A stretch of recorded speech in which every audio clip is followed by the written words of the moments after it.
एक माणसाकडे 2 गायी होत्या. तो राजाच्या दरबारी घेऊन जातो आणि राजाला बोलतो, की ह्या 2 गायी आहे. एक त्याच्यातली मुलगी आहे आणि एक आई आहे.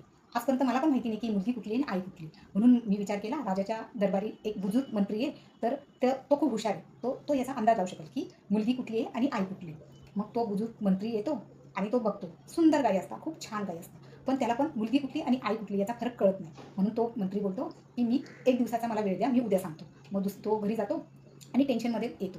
टेन्शनमध्ये बसलेलं बघून त्याची बायको विचारते, की "कसलं टेन्शन आहे?" तर तो जे इन्सिडन्स राज्य दरबारात होतो, तो बायकोला सांगतो. तर ती बोलते, "बस एवढी बात? हे तर मी पण सांगू शकेल."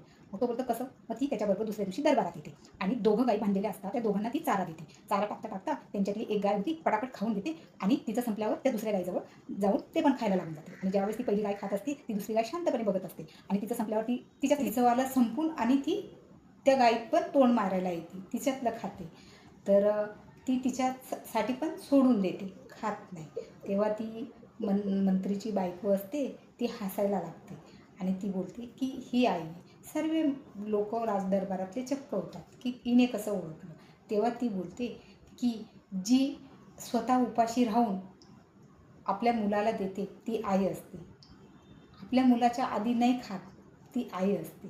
आपला पण